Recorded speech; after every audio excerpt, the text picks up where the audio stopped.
and welcome to Bewusst TV. I'm sitting here with David Icke, and this is, I think, my second interview. I was at your place was it 2007 or something, and yeah, a lot of things have happened since then. But we have to start from the beginning, so to say, for the audience who don't know you. David Icke, most people know you, but not everyone. And we have to, for starters, we need to talk about what you are associated most with. That is the reptilian agenda, and that we are divine beings, but we are manipulated from beings that are not from here, or what, and that they are actually the royal family, the British royal family is involved with reptilian beings. How does it work? Crikey, how long you got? It's something that I've been researching is a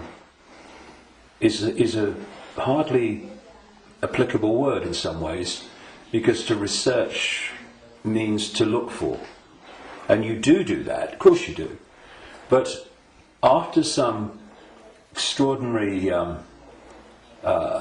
what people would call paranormal experiences in 1990 and 91, my life has become, since then, this synchronistic series of coincidences which have led me to, and even brought to me, really, people, personal experiences, documents, books, and all these different sources that have put information before me in a very coordinated way, like some hidden hand is passing information to you. And it's not just random information, it's information that very clearly, as it comes into my life, has a direction. It has a series of steps. So in the early 1990s, the information that was coming into my life was about the fact that there was a cabal that was manipulating human society and world events towards the goal of a Orwellian global state, in which there would be a world government dictating to every country. Countries would be dismantled and become regions of great power structures. The European Union is a classic. And what we're seeing now with the European Union is the next stage of breaking countries up by destroying them financially, and then centrally dictating financially and in terms of government. And that there was a plan for a global army to impose the will of the world government, a world central bank to impose the cabal's global financial structure and control, and that the plan was for every child at birth to be microchipped as a matter of course. Now that was kind of whoa enough as the information came, and of course with the passage of the years this has been confirmed more and more by the fact that it's happening. Then there was a phase in the mid to late 1990s when, while that other information continued, and has continued to this present day, another, if you like, parallel and connected series of synchronistic situations happened in my life which brought information to me, and this related to the fact that the network of families which go back to the ancient world that are behind this control system I've just described and its ambitions actually take a non-human form, a not just reptilian, though that seems to be the dominant one, but, and I moved on from that too and gone into other levels a bit beyond that. But that there is a non-human force behind this attempt to lock down the world. And then from about 2002, 2003, right to the present day, all these continue, once they come into my life, these different areas, they continue together. That's why I work 12, 15 hours a day, keeping up with it. But This third phase, from about 2000, 2003, was the most important. Because without this, you can't really understand the rest. And that was about the nature of reality, the illusory nature of what we call physical reality, the fact that solidity is delusional, and that we live in a holographic, illusory physical reality, which is only one level of many multi-levels of this reality. It operates on a waveform level, vibrational level, it operates on an electrical level, it operates on a digital level, and it operates on the holographic level, which we in the conscious mind perceive as the world. And to appreciate that when I look through my eyes, another illusion, funnily enough, which is why when people have near-death experiences, they leave the body and they're looking down on the body with the eyes, but they're still seeing. So, I mean, the scale of illusion in our so-called physical experience is extraordinary. I mean, and we've not got to the bottom of it yet. But it is that when I look through my eyes, shall we say, that people think that they're seeing everything there is to see in the space that I'm looking at. No, they're not. They're seeing a tiny band of frequency called visible light, which is so tiny it is ludicrous.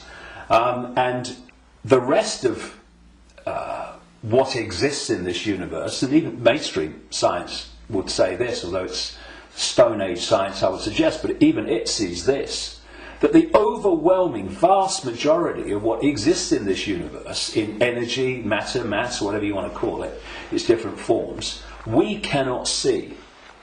And therefore, we are living, if you like, in like a holographic television channel. Mm-hmm. So,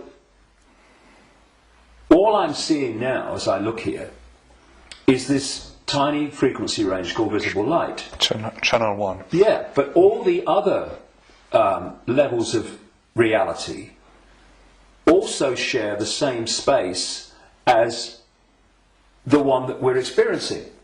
And, you know, we've got digital television coming in now and all that stuff, but if you take the analog version of television, radio too, they are sharing the same space without interfering with each other, because they're on different frequencies, and thus interpenetrating this reality that we experience with the conscious mind are all the other realities where very, very different worlds are manifest, and with very different what we call laws of physics.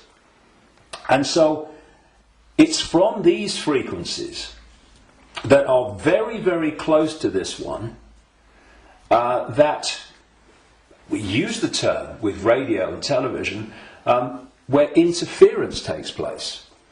And if you have two radio stations that are well away from each other in the frequency band, then they don't interfere with each other. One's not aware of the other one. But you get two frequencies that are close, and it might be dominated by one, but there's interference from the other. Why? Because the frequencies are very close. Well, these manipulating entities, forces, shall we say, operate from a frequency band that's very close to this one, but not this one. So we might not see them, but they might be here. Well, let's give an example. You'll see stories of UFOs appearing out of nowhere and disappearing into nowhere. You'll hear stories about people saying this entity appeared out of nowhere and disappeared into nowhere. Well, they haven't disappeared. And they haven't appeared out of nowhere. What they've done is they've entered the frequency band that we can decode, the visible light frequency band that I'm talking about. And when it enters that, we start decoding that information because it's now in our ability to do that. And as we start decoding it, bang, to the observer, it appears that it's just come out of nowhere. And then it leaves that frequency range, and to the observer it's disappeared into nowhere. It hasn't. It's just left that band that we can decode, which is tiny. And so when you... And I find this particularly compelling when I go around different ancient beliefs and explanations of what's happening. And you find that although they're using different names, they're telling the same story. For instance, there was a group of people, or shall we say a belief system, which goes back hundreds of years and has become known as Gnostic. This was the belief system of people that ran the great library of Alexandria, with Hypatia, who was slaughtered by a mob inspired by the Roman Church, because that library carried information and knowledge that would have, as it circulated, demolished the Roman Church's version of everything. And it was challenging the Roman Church version of everything. And what's interesting is whenever you come across the Gnostics belief system expressing itself, you see it's followed by slaughter, suppression, and the destruction of that knowledge. So the Cathars in southern France were Gnostics in terms of their belief system. We'll go into what that belief system is in a second. And so, again, in went the church, and all these, people that kill for the church, and they destroyed the Cathars. It's, I think, 1244 was the last stand to the mountain fortress at Montségur in southern France, in the foothills of the Pyrenees. And again, it's not just we slaughter them, but we destroy their knowledge. But a fantastic thing happened in 1945 when a sealed jar of Gnostic writings, quite considerable writings, was found by a peasant in Egypt in 1945. And they describe much of the Gnostic belief system. Now, key in my interest, one of the things, of course, as a quick aside, they were telling a very different version of the Christian story. And we might get into that because it's relevant. But the key thing for me was that around a fifth of these texts were about a phenomenon they called the archons. And the archons, these Gnostics said, were a manipulative force that operated outside of human sight, that was basically, as we would call it, an energetic form rather than what we would call a physical form, though it could manifest as physical form through holographic projections and stuff. And these writings even talked in their own way about the illusory nature of this reality. And they talked about the archons were the, if you like, like cyborg, we would call it, troops of something they called the demiurge. And the demiurge is what Christians call the devil, and this negative force. And what these writings said is that this reality that we're experiencing was not created by some divine force. It was created by the demiurge and the archons, and it was a fake reality. And that they manipulated by accessing the human psyche and manipulating humans' perception of reality. And there was some very, very interesting things that they said about the archons. And one was that they lacked the ability to express the creative force. I would put it like this. If you gave them a blank sheet of paper and said create something like a reality, they couldn't do it. the Gnostic writings say is they're experts at taking something that already exists, like the reality before this hijack, as I would call it, the one we experience now, and twist it. Mm-hmm. They piggyback something already created and twist it. Something else, they said the Archons did. And, you're going back to something that's been estimated, I think, around 400 AD, these writings were buried. Mm-hmm. And that is that the Archons parasite off everything. They parasite off human society in many, many different forms. And I read this stuff, and I'm going, whoa! This is my own books over the years, found in a jar in Egypt. Right. Not all the detail of my books, but the basic themes, because it fitted totally. And then you go to the Islamic belief. And not just the Islamic belief, because this came from pre-Islamic Arabia originally. And that is the very considerable focus in Islam on energetic beings they call the jinn. Mm-hmm. And when you look at the jinn and you look at what the Gnostics said about the Archons, hallelujah, hello, they're the same thing. And then you go around other cultures and you see the same recurring theme. And so when you look then at human society,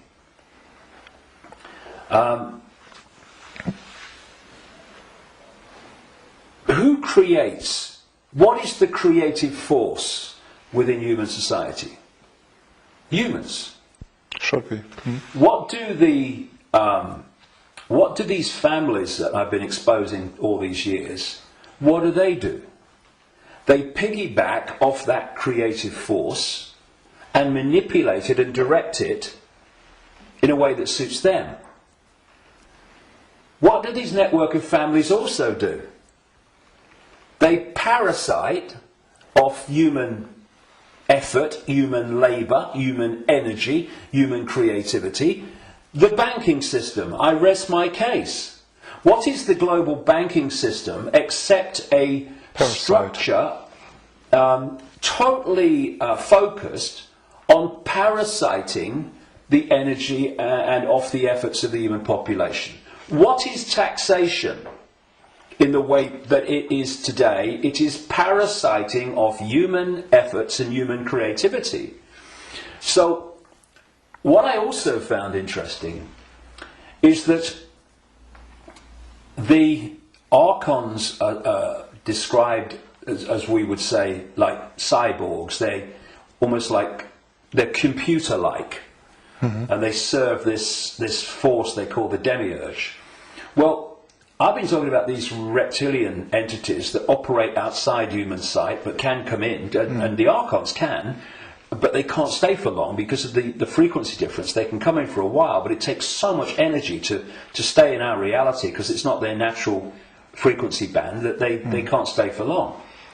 And what they've done, just a quick aside before I continue that thing about the reptilians, what they've done is they have created a network of bloodline families going way back to the ancient world, which represent their interests with invisible light because they can't come here and stay for very long. So these families, where their outer human form, if you like, is operating within the frequency band of visible light, they are the Archon representatives within human society. And this is why you get this network of families that sit on top of the banking system, the transnational corporation network, the media ownership level, top of science, top of the education system, top of the military, top of the global intelligence network. These are these families representing what the Gnostics call the Archons. And I was just going to say a few minutes ago, when you look at how these Archons are described, they're just like the reptilians that I've been writing about for years, in terms of their computer-like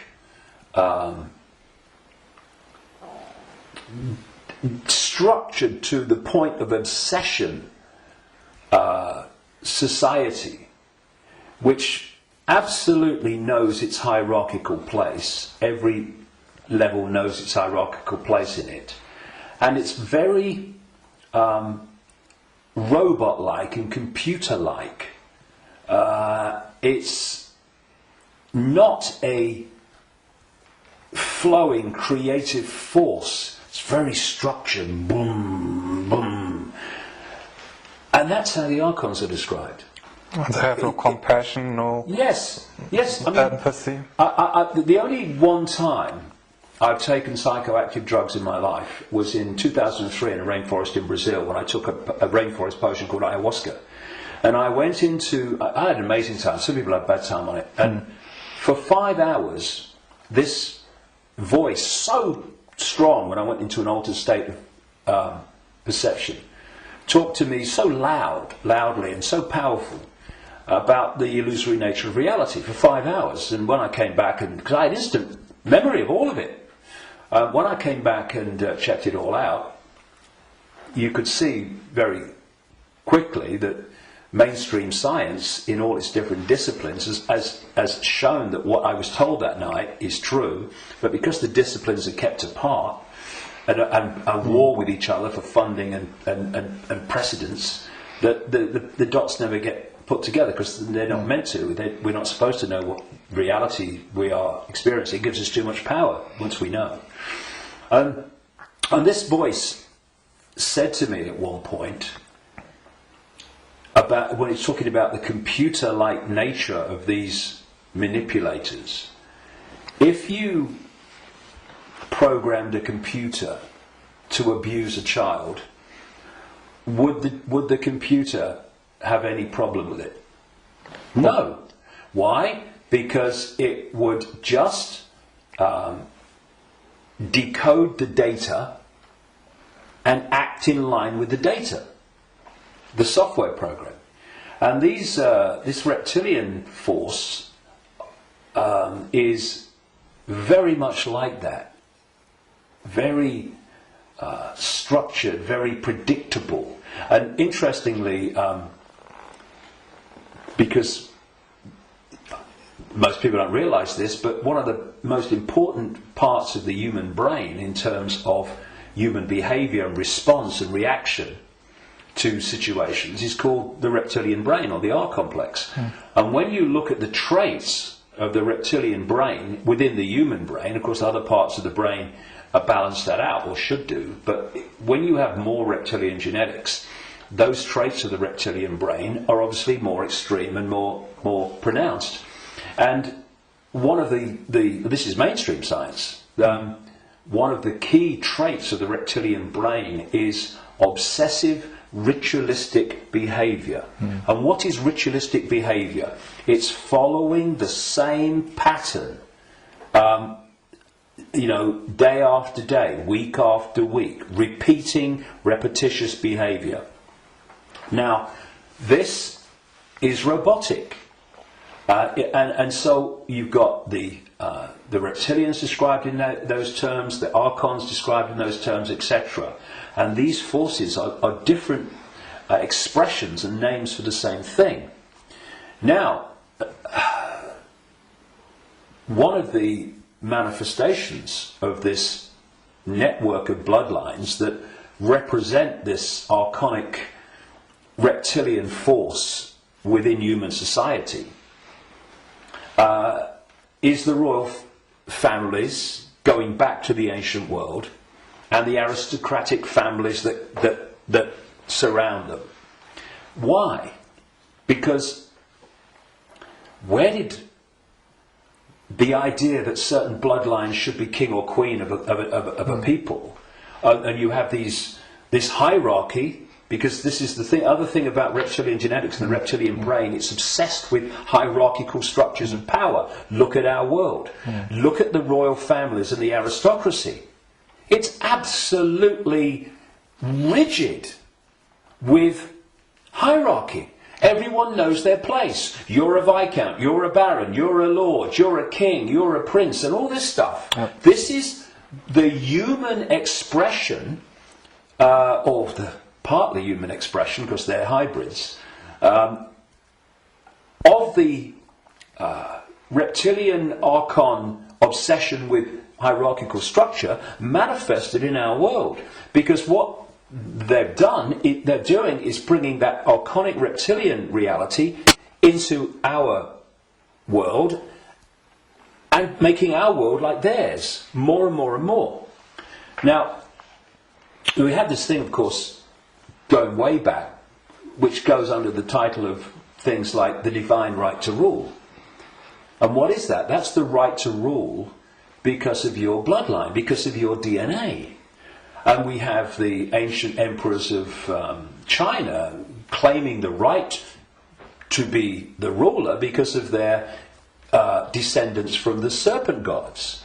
And the association between the serpent and the snake with royalty and royal families and royal bloodlines, just follow it back. And so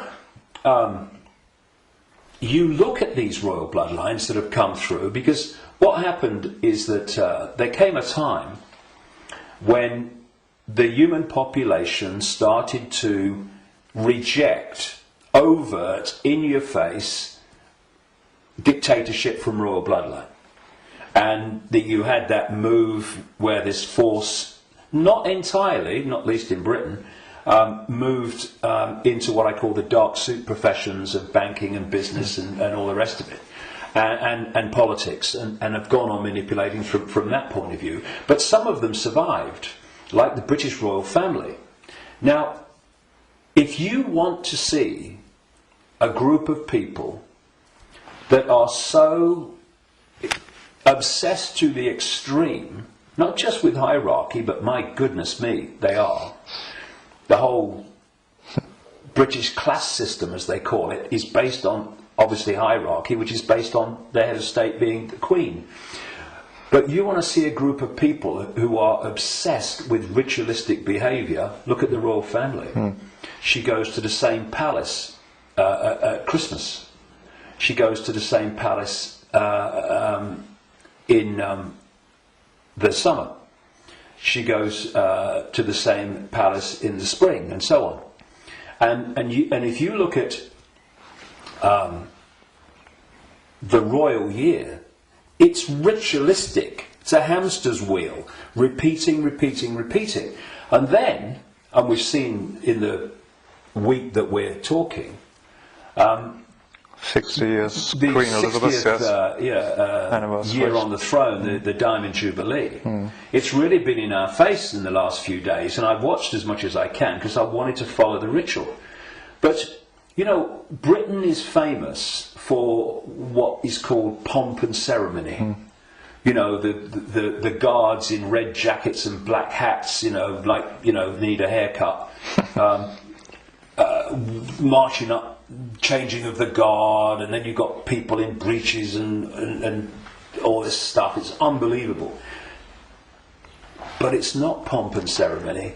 It is ritual, repeating ritual. So if, you know, I'm saying, and I've said for years and years and years, I've been saying it this week as this is unfolded, that the British royal family, and the royal families of Europe too, but the British royal family is an expression of this hybrid bloodline which represents these other dimensional forces within human society. And I've described how these other dimensional forces operate, their mentality, how they structured. And you look at the British royal family alone, and it's absolutely a mirror of the very traits that the Gnostics, etc., have spoken of in terms of this archonic other dimensional force. So, you know, it's very challenging, obviously, for people that have not researched this and not been through the experiences that I've been through in terms of things that I've seen and things that I've experienced and things that I've read and researched. And also because from cradle to grave we are given a certain version of reality. Boom! You know, education system, peer pressure, media, all the way through, to actually go and encompass the possibility of what I'm saying. But you know, it's like Gandhi said, even if you're in a minority of one, and I'm not anymore, far from it, but even if you're in a minority of one, the truth is still the truth. And it doesn't become an untruth because people can't find the capacity to see it's possible. It's just, you know, people say, that's impossible, that can't be done, that's crazy. But what are they doing? They're just looking at something from a certain point of observation. And if their point of observation has been just to take in the programming that's imposed upon us from the first moment we become conscious in this reality, then they'll see it in a certain way and they'll say, that's crazy. But if you spend 22 years researching it, you're looking at it from a completely different point of observation, and to you, it's blatantly bloody obvious. And it's bringing those 2 points of view together that's the challenge, because what is happening in the world and what's behind what is happening in the world is so massively different, fundamentally almost indescribably different to what we're told is happening, that's the chasm that is probably more than anything else the greatest defence vehicle that this conspiracy has. It is so extraordinary that people think it's not possible, and anyone that talks about it must be crazy. But it is changing.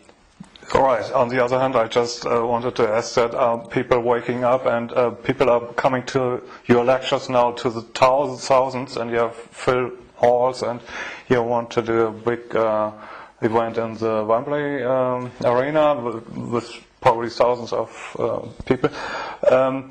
So it's important, if you know all these things, that they're pretty frightening, that we are being manipulated for thousands of years. On the other hand, we are divine consciousness, you said, and we just have to change our perception. What can we do now that we know that we are being manipulated? How do we get out of it, and can we get out of it? Well, you have to go deep in the rabbit hole for this, and of course you're constantly going deeper or trying to go deeper, but see, there are many aspects to this. When again you scan the ancient world, including texts that came through to be things like Genesis and the Bible, there is another common theme, and that is that there was an interbreeding. I'm sure it was direct interbreeding, but interbreeding. There was genetic manipulation of the human form, and this is my view after 22 years of researching this and the information coming to me. Before this force hijacked our reality, humans were very different, and it's so different. I won't call them humans, I'll call them earth people. And they were a heart-censored society, in the sense that, you know, we have this holographic body, and interpenetrating all the different levels of the human form, energetic and holographic, are vortexes that have become known as chakras, wheels of light, as they call them in Asia. Vortexes which interpenetrate these different energy fields. And it seems there are 7 basic ones, foundation ones, many others, but foundation ones, going up through the human form, and this one is the key, the heart. This vortex connects us to way out there, to far higher more expanded levels of awareness than anything else. And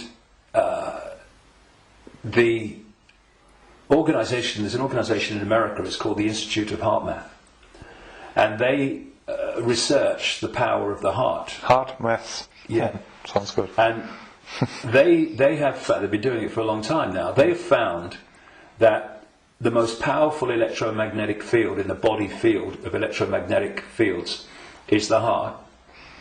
There are more nerves going from the heart to the brain than coming the other way. Mm-hmm.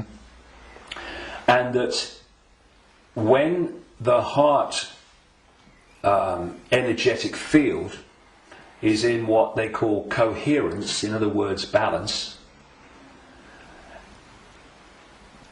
and connects in coherence with the central nervous system and the brain, that trinity, if you like, when it comes into harmony, takes the person into a much higher level of awareness and consciousness. Mm-hmm.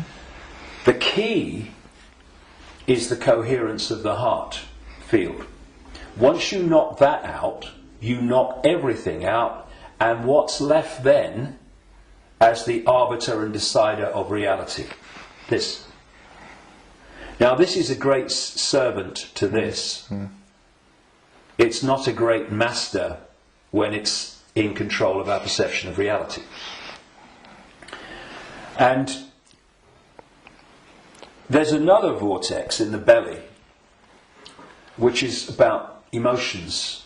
This is why when people feel nervous or frightened, they feel it in the belly. And you know, they need to go to the toilet. It's because the imbalance caused by the fear and nervousness in the chakra, the vortex linked to emotions, is affecting the balance or imbalancing in the same way the intestinal system and what have you. And what they've done to pull humanity into a low vibrational, brain dominated perception is they've moved the point where we interact with reality from the heart to the belly. They've done it genetically because, as I said in my last book, Remember Who You Are, I'm saying that on the level of human DNA that they call junk DNA, which is anything up to 98% non-coding DNA, they call it junk DNA because they don't know what it does. Well, some cutting-edge scientists, not least in Russia and some in America, are pointing out that actually within so-called junk or non-coding DNA is a language, and it's a very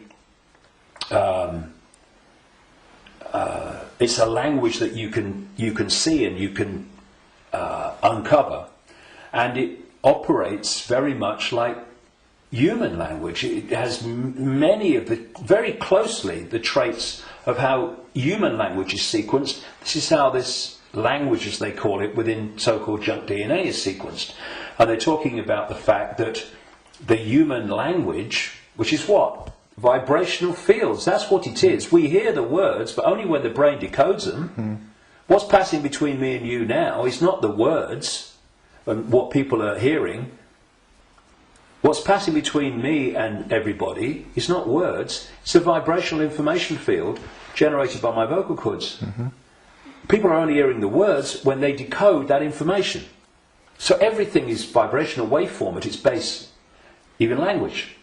DNA is waveform, like the body is waveform in its base state. And they're starting to uncover this language, and it fits absolutely my contention that part of this genetic manipulation was to put into junk DNA what I call biological software programs, and they are basically perception programs. So if you put a disk into a computer and the computer starts to read it, on the screen, the computer's symbolic perception is read from the disk. Well, what if we had biological software programs running through from junk DNA, this language they're finding, and we were reading them into a perception of reality? The other key side of this is that there are emotional biological software programs in there that are running all the time. And when you are reading those, then you are in the belly, because they're low vibrational software programs in terms of emotions, because they're all about fear and all the subdivisions of fear, like anxiety and frustration and depression and guilt, all these expressions, different expressions of fear. And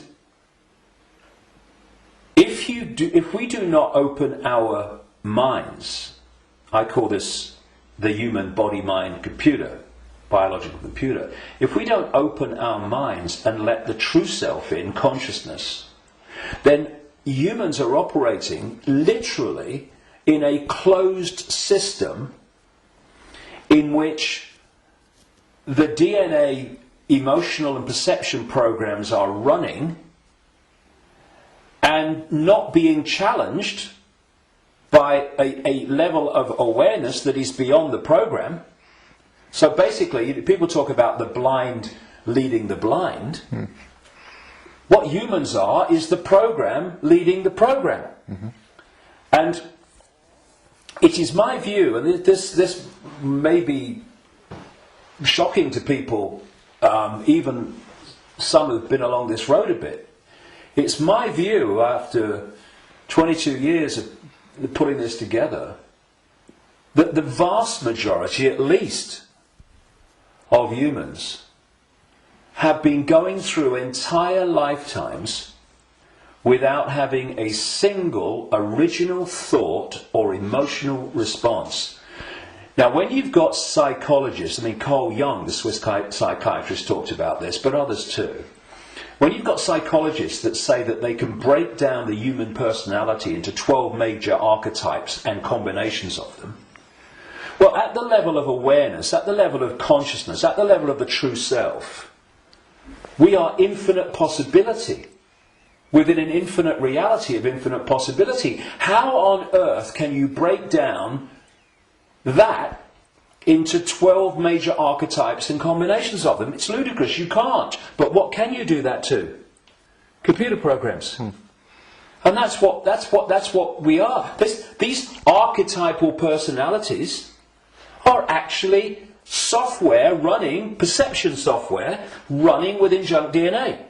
Now, put all this together, and that has moved us from a heart-centered society, connected out into a greater level of reality. This is the innate intelligence. This is supposed to serve this, not be the governor of perception. That's why this knows, and this thinks has to work it out. People don't go, my intuition thinks, no. My intuition, and we do this, don't we? My intuition just knows. Because instinctively, on a subconscious level, we're going to that point of true knowledge, no, beyond knowledge. This is knowledge awareness. But what's happened is our point of interacting has gone from the heart-centered society. And if you're coming from this, and this innate awareness, this innate knowing, this innate understanding that everything is connected to everything else, then you manifest from that a completely different society to the one that we have. What's the one that we have? They've moved it into the belly. Humans now, gold. I've got a cough. It's not the cough that carries you off. It's the coughing that carries you off it. Now, they've moved it into a belly society. where does human response come from, overwhelmingly, to events that we face? The emotions. It's an emotional response. It's an emotional reaction. It's not a heart reaction, overwhelmingly, though of course it does happen. It's an emotional reaction.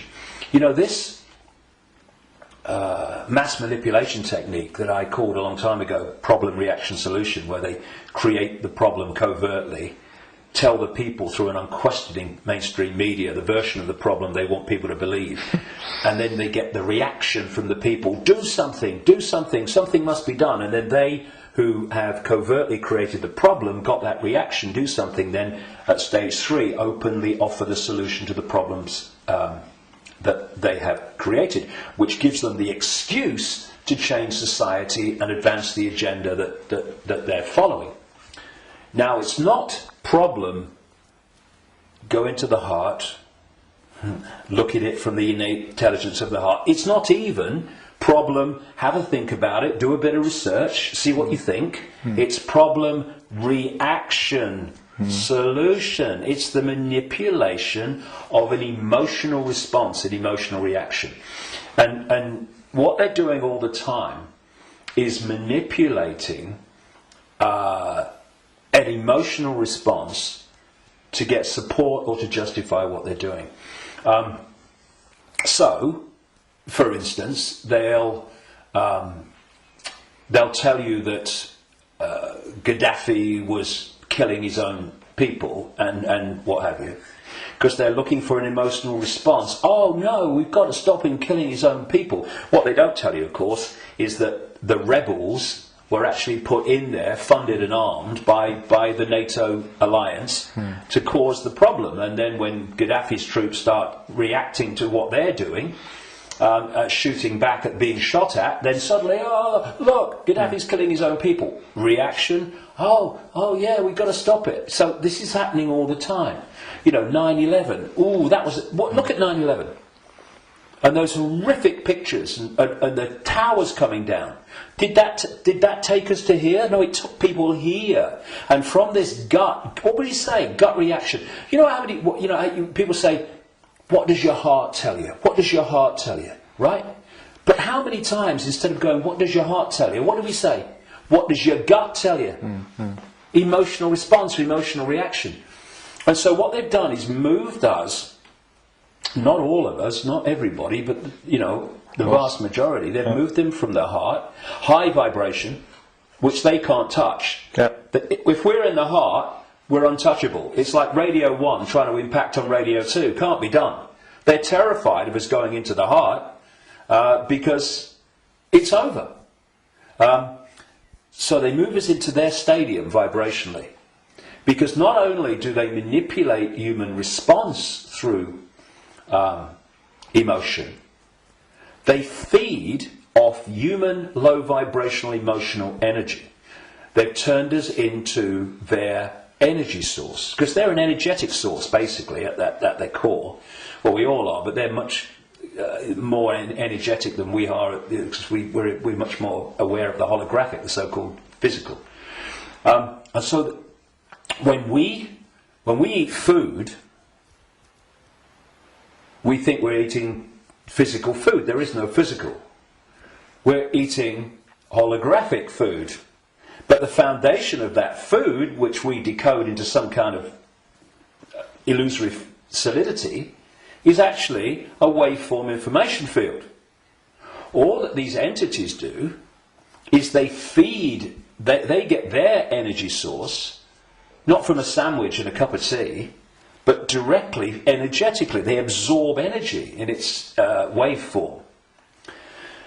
And so when we generate low vibrational human emotion, that emotion is resonating within the frequency. That's why we can't see it. We can feel emotion, but we can't see it.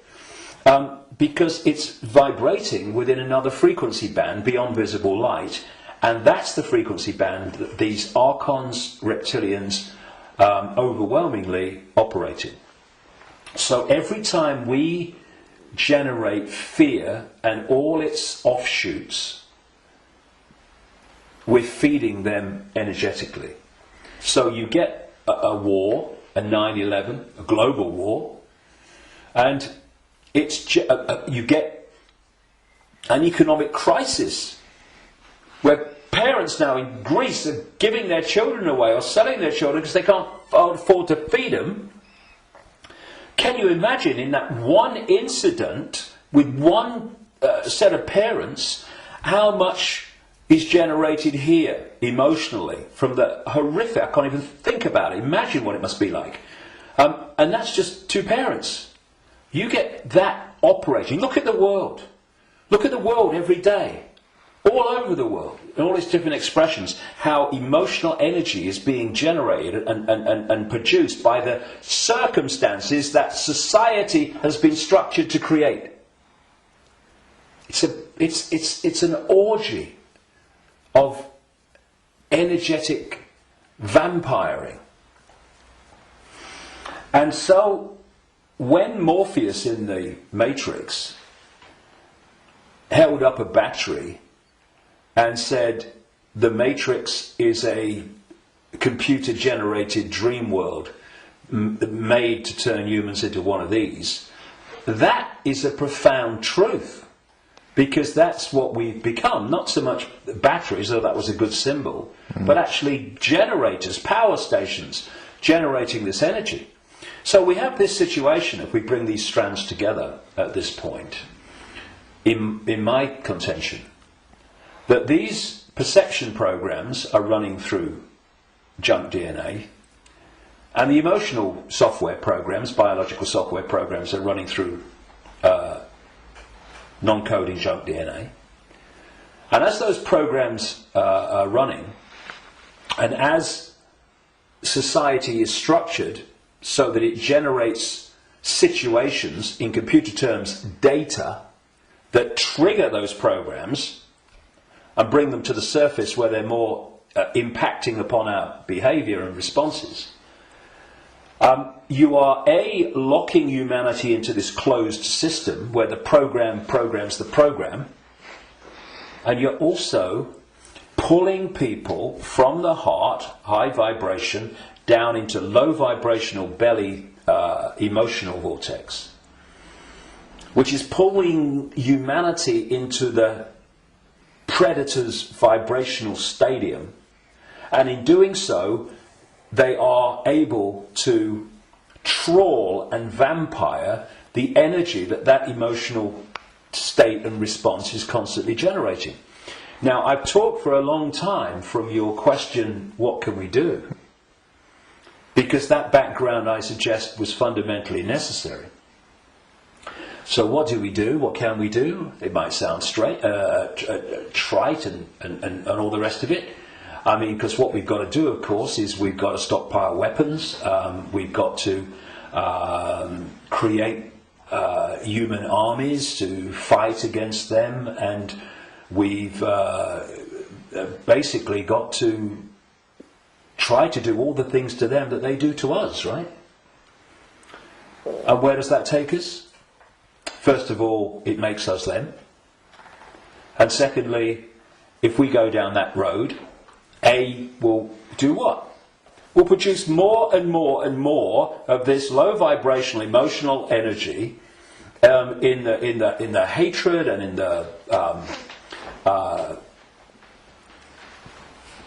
the anger that we produce. And we will also, if we go down that road, we will have symbolically weapons that manifest as a pop gun against state-of-the-art weaponry. So, although it's very macho and very, we've got to fight. I love Tony Blair once, he said, we've got to fight for peace. Sorry, can I just have some time to work that out in a darkened room, please? And it is something that, when you look at it, is very good for the macho we've got to fight him. But as a strategy of bringing this down, is doomed to failure and disaster. because it's playing the game they want us to play. And if you're in that macho mode and you think the whole spiritual side of things and stuff like that is namby-pamby, airy-fairy and a bit, soft, then what I'm going to say will make no sense. But if we are going to bring an end to something that has been created and perpetuated by something happening, then we can fight that something, or we can remove that something. And if you've got your finger in, a boiling pan of water, well, you can turn the gas off, or you can literally take your finger out. In other words, instead of finding a solution to the problem, turning the gas off, not really a solution, your finger's still in there, you remove the cause of the problem. The cause of your problem burning in the water is because your finger's in the frickin' water. So remove it. Done. And if you look at any situation that we want to change, you will always find that removing what has caused the problem is always far more effective than finding a solution to the problem that you caused. And so we have this control system, we have this constant and gathering, expanding imposition and dismantling of people's lives financially in all these different ways. And we can say the solution is to fight the system and get out on the streets and fight and all this stuff. Or we can say, what has caused this reality that we are experiencing? So why not remove the cause of the problem? And this is not about fighting. It's not about macho man responses. It's not about shouting loud. It's about changing the way that we interact with reality. And in doing so, stepping out of the influence of the programs that have been running human perception and emotional response throughout known human history, and are creating the world that we live in. Because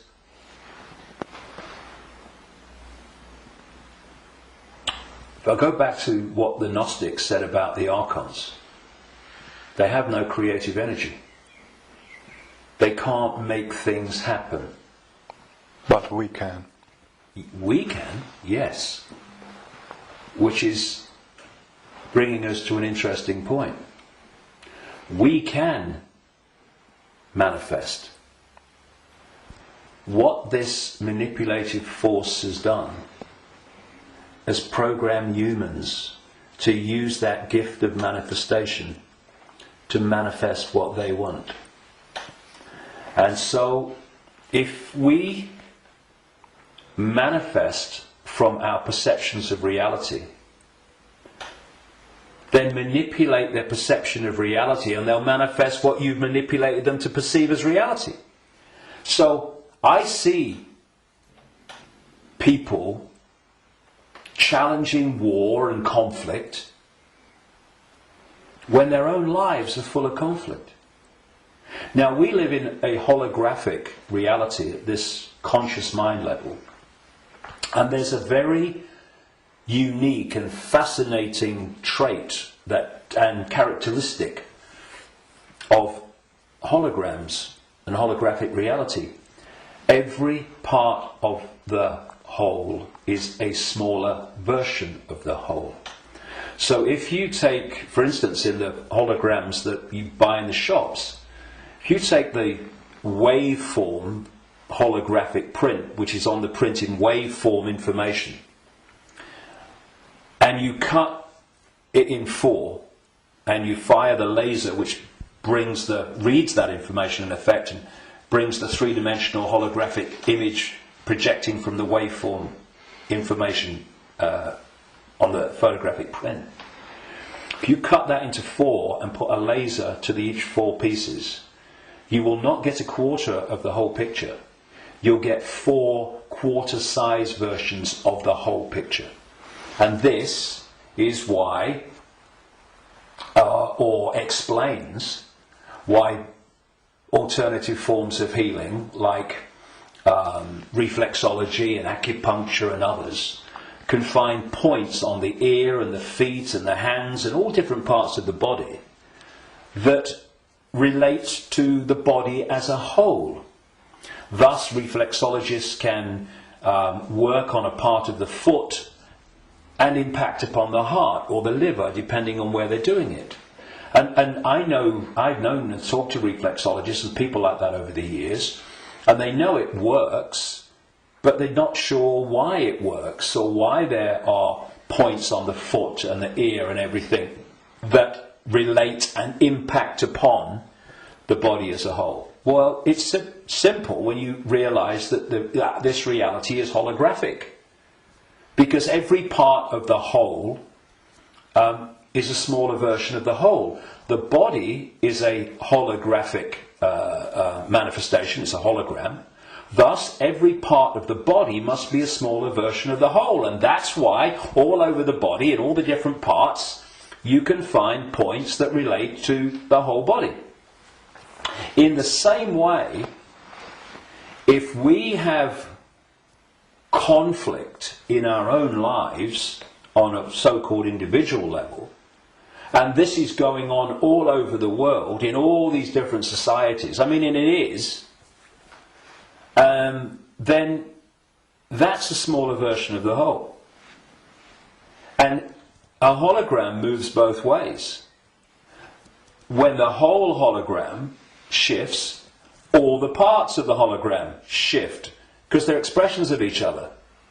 You shift or affect the smaller part of the hologram, and in this case it's lots of people, billions of people with conflict in their lives and all that stuff, and that's going to impact on the hologram as a whole, i.e. human society. And you're going to have collective conflict. If we want to put the fire out of the whole, what we call human society and global experience, then we have to put the fire out in our own lives, because we are fueling the fire. We are creating the fire. This is why they want conflict and disruption at all levels of society, because they know that they're constantly impacting upon each other. We have conflict in our own lives. Collectively, we are manifesting collective conflict. You have collective conflict like bombing Libya and Iraq and what have you, and the global conflicts. Those collective conflicts then impact on the individual that reacts to them with a lot more emotional, belly-based emotional response. So everything is connected to everything else. Everything's impacting on everything else. Now, those behind this manipulation of human society, they know that. And they have been playing humans like a violin for so long. And this is why, not the only reason, but this is why they created human religions in this part of why, because there were many whys for that, and why they created human science, which is, I call it Stone Age science. It's song sheet science. It's not science. it's just a bogus explanation for reality, so we don't see the real one. This is why the nature of reality is hardly, if any time, discussed in schools or education in general. And you know, I travel around the world. I've been to 50-odd countries, many of them many times. I've seen the streams of television channels, not least places like America. You're going through the zapper button, and there's channels after channels after channels. I have never seen one that was asking the question with an open mind: who are we? Where are we? What is reality? Now that is ludicrous. I mean, we have a situation where probably the vast majority of people go through a lifetime, until they come to the end of their lives and they're thinking, you know, where do you go? Who don't even think about, who am I? You know, you say to them, who are you? Oh, I'm Charlie Jones. I drive a bus. And they'll tell you your family history, they'll tell you their life history and all that stuff. That's not them, that's their experience. And human self-identity identifies who we are, self, with our experience, with our name, with our job. Who are you? I'm a banker. No, that's your experience, it's not who you are. And so when you lose touch with who you are, and you lose connection to the true self beyond the program, then what's left is for the program to run and dominate our sense of reality. Our sense of reality becomes our point of observation by which we judge everything, and the emotional reaction from which our judgment and response to events comes. And it's a closed, ever repeating cycle. And unless we break it, then this will go on. And we break it by moving our point of attention, the point at which we interact with the world, from there to here. And you know, I had some amazing experiences in Peru in 1991. Amazing experiences which changed my life and all the rest of it. And I went back to Peru with a group of people from all over the world in April 2012. And we went around Peru, and we went to Machu Picchu and this place where I had my amazing paranormal, what extraordinary experience in 1991 called Siyustani, near a place called Puno, and Lake Titicaca, the highest known rubber lake in the world. And this group, all of us, were going around these places, and what these places were heart places. Mm-hmm. When you went there, you interacted with them from here. And the behaviour of the group and the demeanour of the group was laughter and joy and happiness. Then there was one day, and this really, you know, I've been aware of all this for a long time, but you know what it's like. Sometimes you have an experience and it goes bang in your face. And there was one day towards the end of the trip where we went to a place called Kiwanaku, just over the border in Bolivia. It's an ancient site, very famous ancient site if you look at the history and accounts of South America. And if anyone thinks that human awareness, human emotion, human demeanour does not impact upon the energy field that we're all interacting with, they should cross the border between Peru and Bolivia at this place where we did. You walked across a bridge across a river, and one side was Peru and the other side was Bolivia. So once you crossed into Bolivia, woo, boom, this, you're right? back. So it took ages to get through the border guards, just for a tourist group who's going to be in the country for about 3 hours. They'd all just come back from a hospital, apparently, where they'd had a sense of humour bypass. And we headed to this Kiwanaku, going through in a 40-minute drive through a police checkpoint and a military checkpoint. You know, I mean, if anyone says that he's predicting that Bolivia is going to be a police state, well, you're too late, mate. Anyway, we get there, and it was horrible, Kiwanaku. It was big time here, right? And I felt this in many places around the world, and they've all been connected to human sacrifice and rituals involving these entities operating in other levels of reality, but interacting with this one. This is what satanic rituals are. They're the interaction. This is why they do certain things and repeat them. They're creating an energetic environment which allows interaction and even the manifestation of these entities within the rituals. This is what sacrificing to the gods was all about in the ancient world. Because when you sacrifice someone, the people doing the sacrifice, they drink the blood and eat the flesh, which is what this whole Roman Catholic thing is really about. Drinking the blood of Jesus and eating the flesh, that's just a mild bloody cover for what goes on in the background. But on the other levels of reality, while this is going on, these entities, perceived as the gods, are feeding off the terror of the victim. Right? This is sacrifice to the gods. Anyway, we get to Kiwanaku, and it was that kind of energy. Ooh. But what I noticed was the demeanour of the group changed. People weren't happy. They were not in a good space. And there was this lovely guy, Mark, a lovely Irish guy, and the change in the behaviour of the group was so pronounced that on the way back, which we got back into Peru, where everyone started getting a bit happy again, I asked people if they wanted to go on the microphone on the bus and explain, you know, their experience. And Mark said, and Mark was a lovely, lovely guy, all laughing and dancing and all the rest of it, all the way through Peru. And he said, when I was at Kiwanaku, he said, I just wanted to shout abuse at anyone that got in my way when I was trying to take a picture. And I just felt so different. And I won't labour the point, but having, seen it and experienced it and seeing the response, you could see Peru, what a world that would be. And then Kiwanaku, the world that we have today.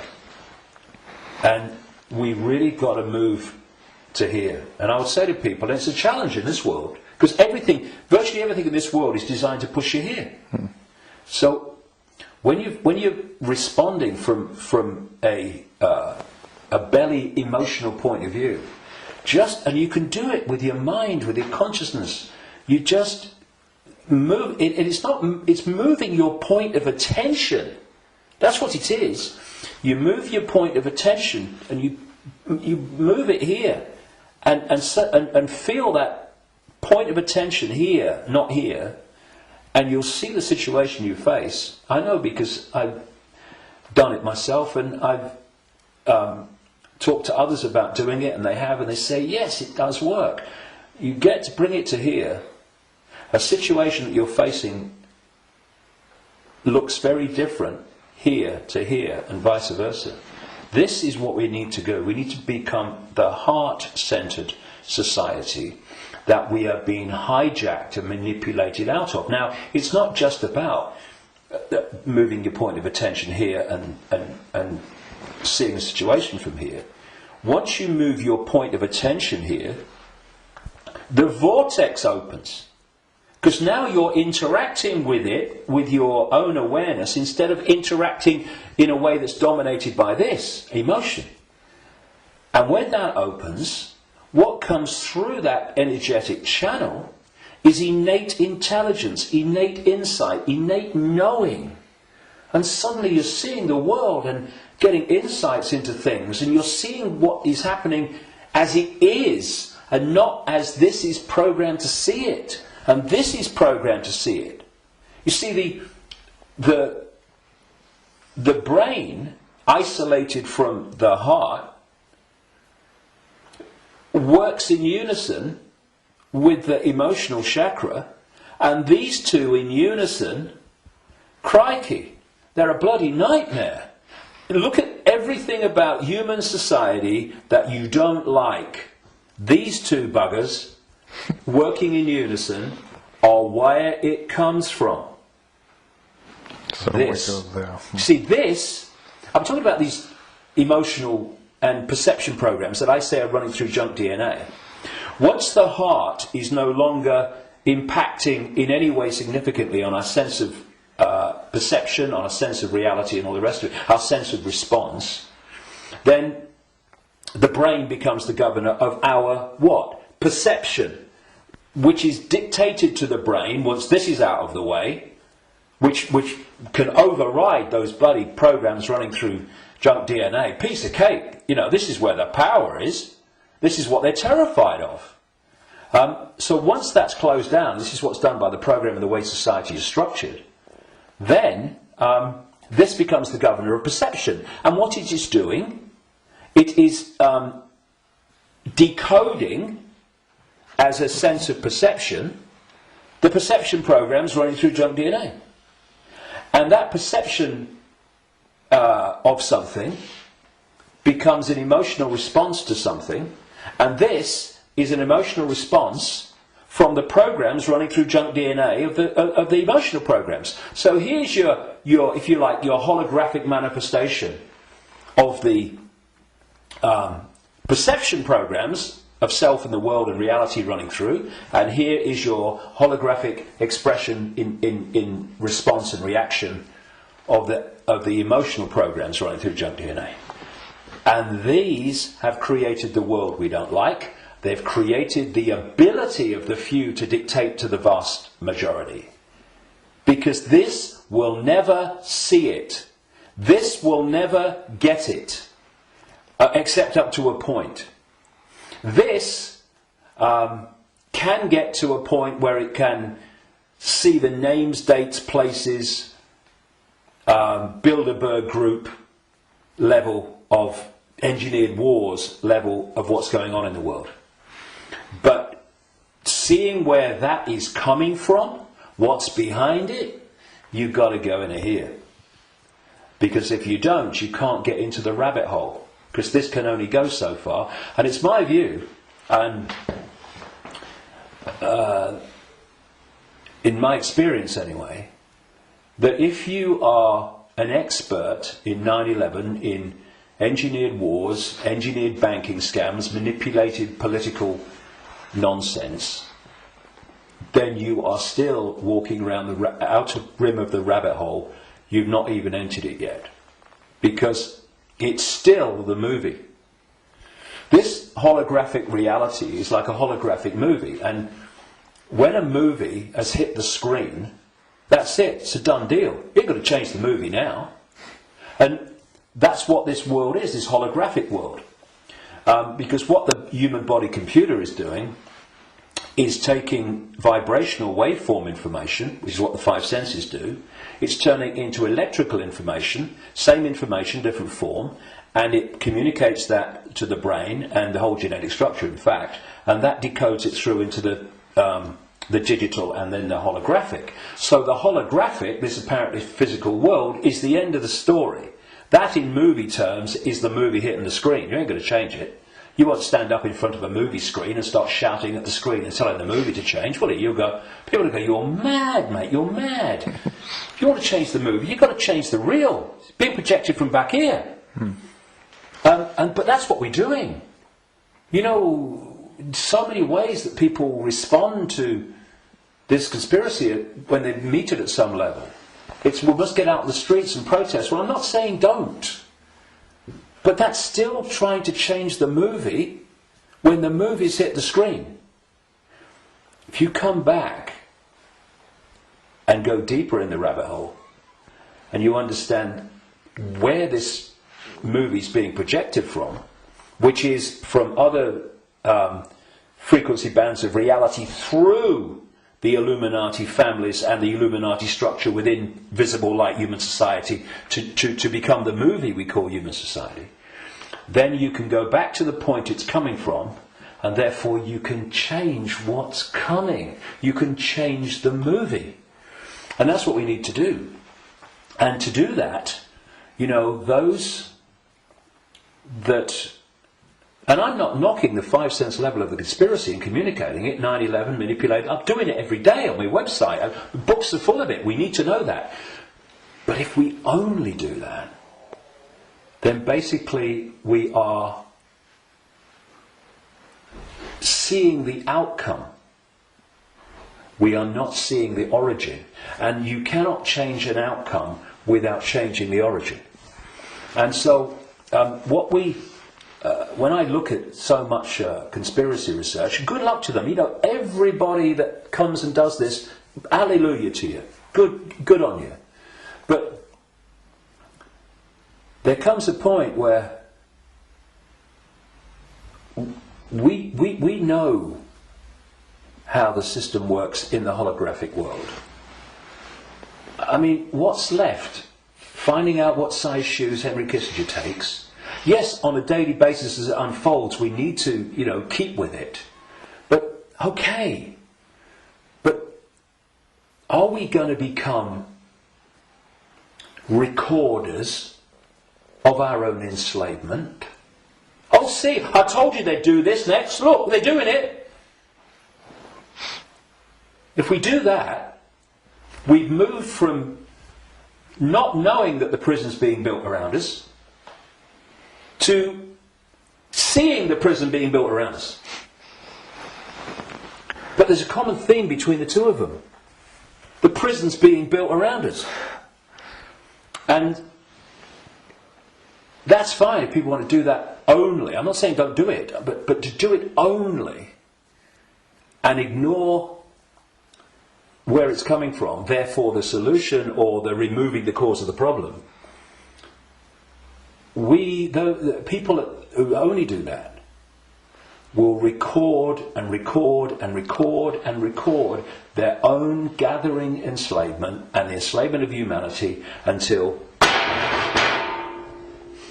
we wake up. Would you come with me, sir? I ain't waiting for that.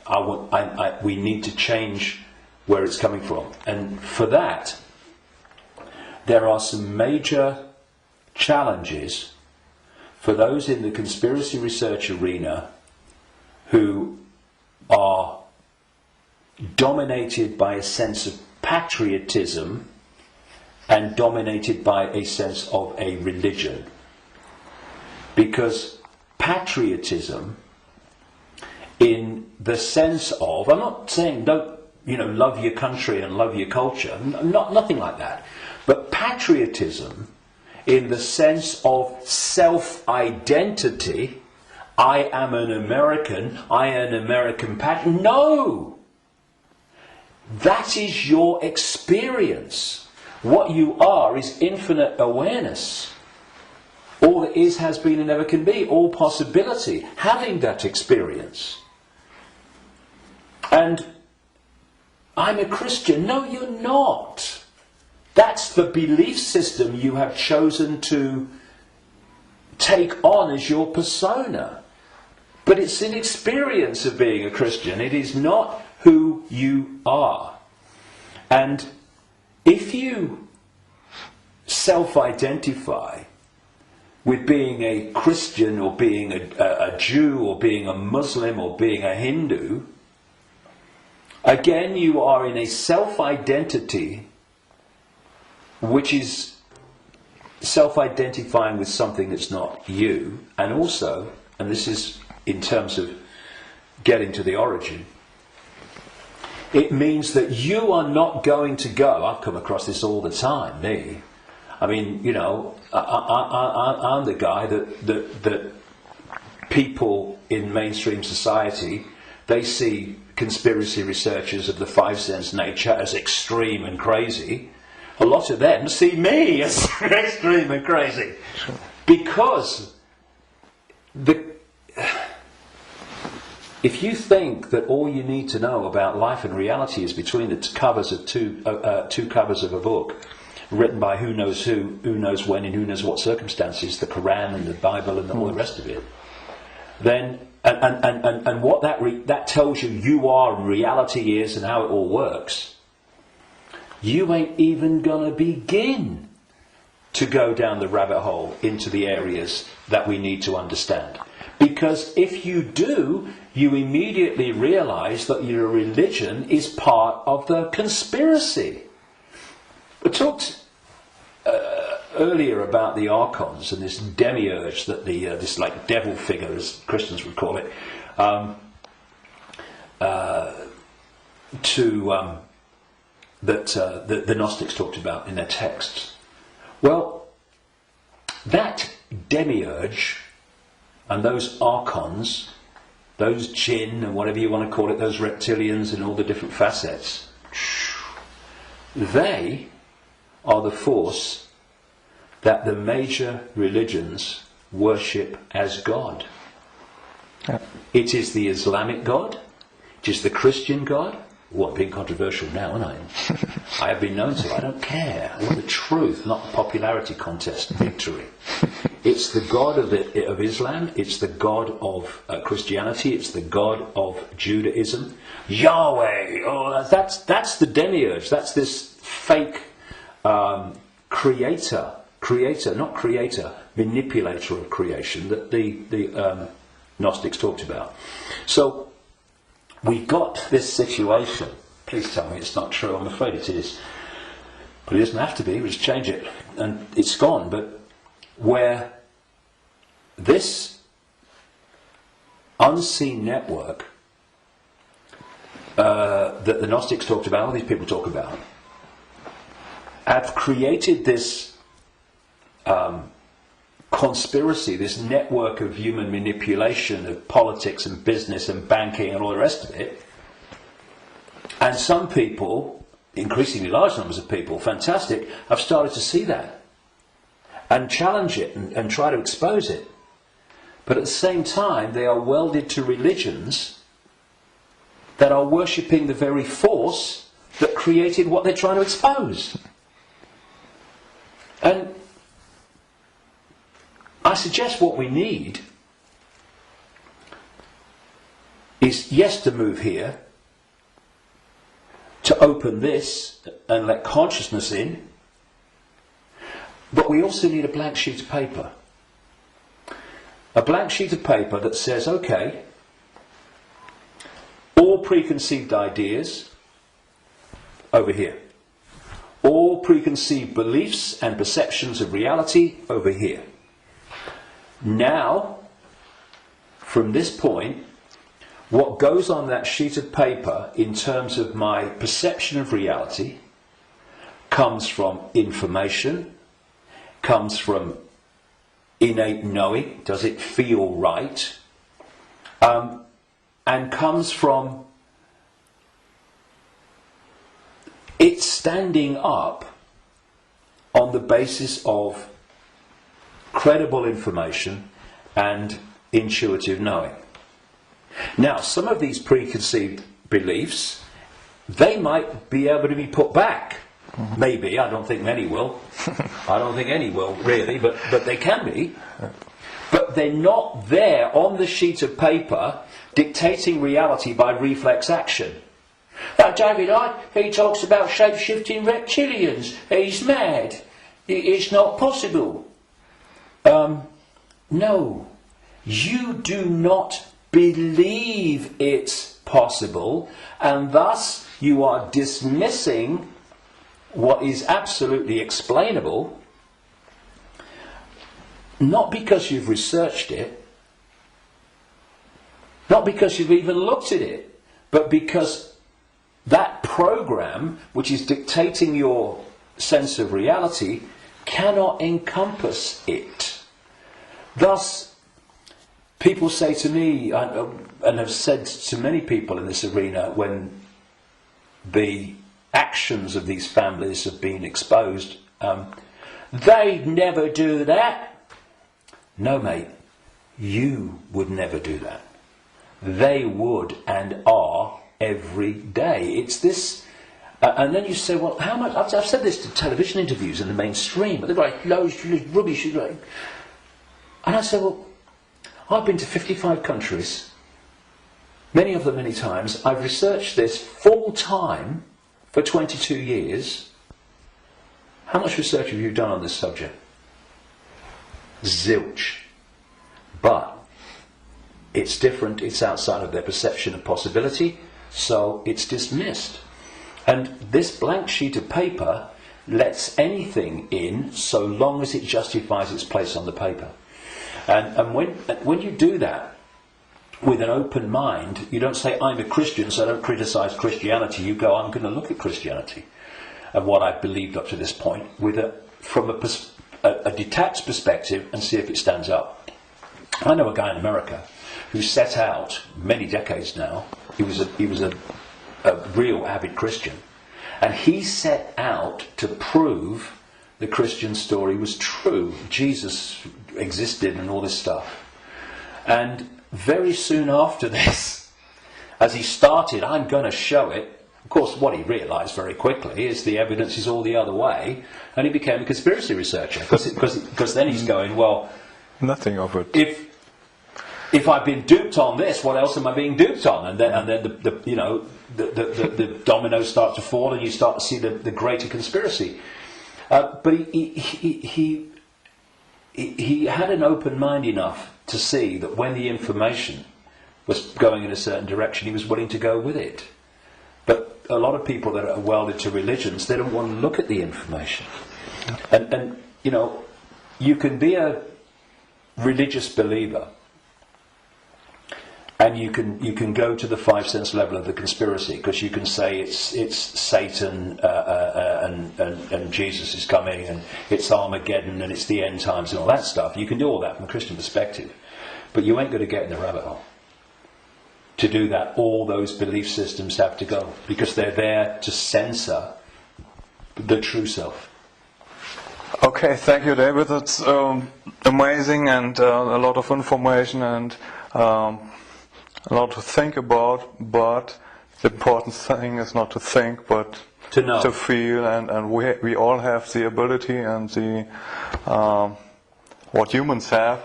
We can change it because we can create, which the others can't.